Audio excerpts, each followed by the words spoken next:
नमस्कार, डिजिटल आदिवासी पोर्टलवर पुन्हा ॲपल स्वागत आहे. पाहूया आजच्या बातम्या. बॉम्बे उच्च न्यायालयाच्या नागपूर खंडपीठाने नायलॉन मांजाच्या सरीज वापरामुळे होणाऱ्या गंभीर अपघात, जखमा आणि मृत्यूच्या घटनांची गंभीर दखल घेतली आहे. या पार्श्वभूमीवर न्यायालयाने नायलॉन मांजाचा वापर व विक्री पूर्णतः प्रतिबंधित केली असून नियमांचे उल्लंघन करणाऱ्यांवर कडक दंडात्मक कारवाई प्रस्तावित केली आहे, असे नंदुरबार जिल्हाधिकारी डॉ. मिताली सेठी यांनी एका शासकीय प्रसिद्धी पत्रकान्वये कळविली आहे. नंदुरबार येथील अभिनव विद्यालयात तालुकास्तरीय 46वे विज्ञान व शैक्षणिक साहित्य प्रदर्शनाला प्रारंभ झाला. विज्ञान प्रदर्शनासाठी प्राथमिक गटातून 44, माध्यमिक गटातून 65, प्राथमिक शिक्षक गटातून 7, माध्यमिक गटातून 3 तर लॅब असिस्टंट गटातून 2 उपकरणे मांडण्यात आली. प्रभाकर चौधरी यांच्या हस्ते उद्घाटन झाले. प्रमुख अतिथी उपशिक्षणाधिकारी भावेश सोनवणे यांच्या हस्ते रिमोटद्वारे दीपप्रज्वलन झाले. यावेळी गटशिक्षणाधिकारी जयंत चौरे, उपशिक्षणाधिकारी प्राथमिक डॉ. सचिन गोसावी, मुकेश पाटील, पुष्पेंद्र रघुवंशी, SN पाटील, मनोहर साळुंखे, डॉ. संजय शिंदे, रमण पाटील, भगवान पाटील, मीना चौधरी उपस्थित होते. नंदुरबार जिल्ह्यात रब्बी हंगामाच्या पेरण्या अंतिम टप्प्यात आहेत, असा अंदाज कृषी विभागाच्या सूत्रांनी वर्तविला आहे. रब्बी हंगामात नंदुरबार जिल्ह्यात गहू, हरभरा, कांदे या पिकाची लागवड सर्वाधिक केली जात असते. नंदुरबार जिल्ह्यात जवळपास महिन्याभरापासून रब्बी हंगामच्या पेरणी केली जात आहे. जिल्ह्याभरात जवळपास 70,000 हेक्टर क्षेत्रावर रब्बीच्या पेरणी केली जाणार आहे. यातून आत्तापर्यंत 70% पेरण्या पूर्ण झाल्या आहेत.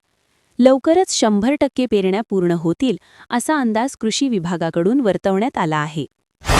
नंदुरबार तालुका विधायक समिती संचलित समता विद्यालय व कनिष्ठ महाविद्यालय धानोरा येथे दिनांक 24 डिसेंबर 2025 रोजी साने गुरुजी जयंती कार्यक्रम प्राचार्य चंद्रशेखर लोखंडे यांच्या मार्गदर्शनानुसार संपन्न झाला. त्यानिमित्त महाविद्यालयातील मंचावर परमपूज्य साने गुरुजी यांच्या प्रतिमेला महाविद्यालयाचे ज्येष्ठ प्राध्यापक SK पाटील व प्राध्यापक प्रकाश पाटील यांनी माल्यार्पण केले. प्राध्यापक NR कोळपकर यांनी साने गुरुजींच्या कार्याला उजाळा देऊन साने गुरुजींचे बालजीवन तसेच महाविद्यालयीन जीवन, कर्मभूमी अमळनेर येथील कार्य याबाबत सविस्तर माहिती दिली. सध्याच्या डिजिटल युगात सोशल मीडियाचा वापर मोठ्या प्रमाणात वाढला असून व्हॉट्सॲप, फेसबुक, इंस्टाग्राम, स्नॅपचॅट आदी समाजमाध्यमांवरून मतप्रदर्शन केले जाते.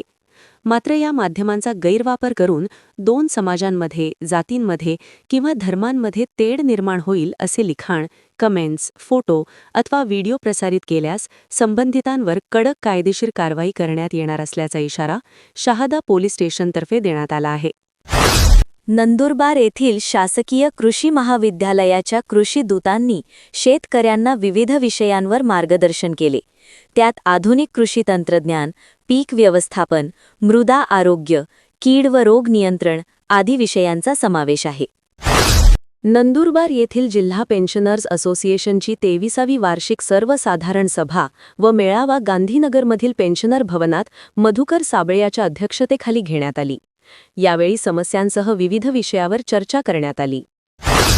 ग्रामीण भागातील विद्यार्थ्यांच्या सर्वांगीण आरोग्य संवर्धनासाठी शहादा तालुक्यातील जिल्हा परिषद मराठी शाळा काथर्दे खुर्द येथे सामाजिक सद्भावनेतून भव्य आरोग्य शिबिराचे आयोजन करण्यात आले.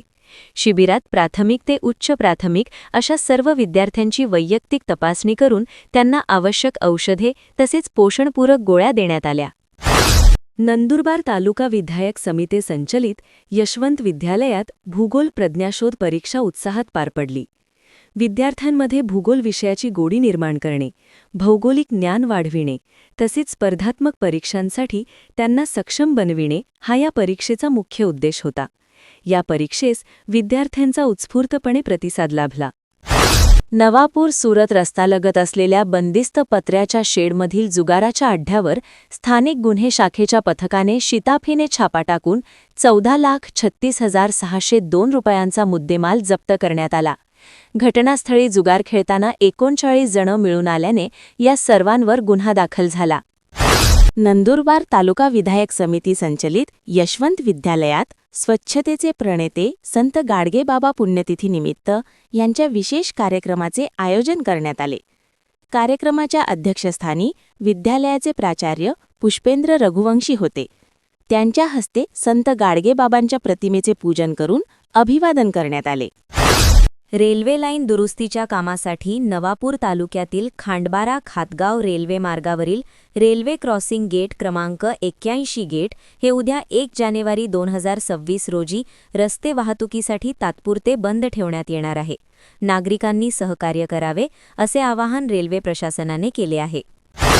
वऱ्हाडी बनून आलेले 4 जण हे लग्न समारंभातच चोरी करीत असल्याचा प्रकार उघड झाला आहे. वेशभूषा करून चोरी करणाऱ्या या आंतरराज्यीय टोळीला पोलिसांनी ताब्यात घेतले आहे.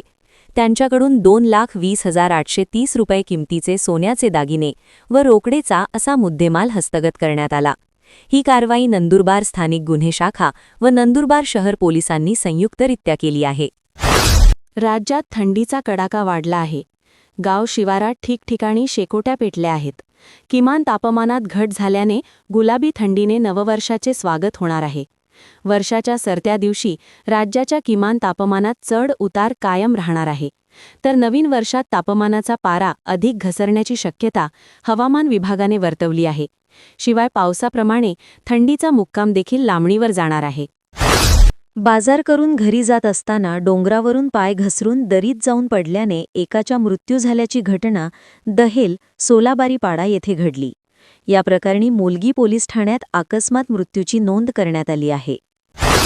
रोड रोलर मागे घेताना आलेली दुचाकी आदळल्याने अपघातात 17 वर्षीय 2 युवक जागीच ठार झाल्याची घटना विसरवाडीजवळ घडली आहे. तसेच एक युवक जखमी झाला असून या प्रकरणी रोड रोलर चालकाविरुद्ध गुन्हा दाखल करण्यात आला आहे. अक्कलकुवा तालुक्यातील रांझणी येथील जितेंद्र सिंगाचे शेतातून सोलार कंट्रोलर लंपास.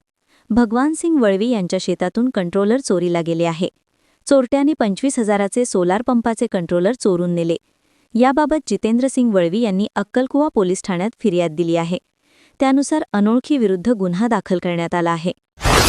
राज्यातील दिव्यांगांच्या विशेष शाळा व कार्यशाळांमधील नोंदणी प्रमाणपत्र रद्द होणे, नूतनीकरण न करणे तसेच पट निर्धारणानंतर विद्यार्थी संख्या कमी झाल्यामुळे अतिरिक्त ठरणाऱ्या शिक्षक व शिक्षकेतर कर्मचाऱ्यांच्या समायोजनासाठी सर्वसमावेशक व एकसंध कार्यपद्धती निश्चित केली आहे, अशी माहिती दिव्यांग कल्याण विभागाचे सचिव तुकाराम मुंडे यांनी दिली.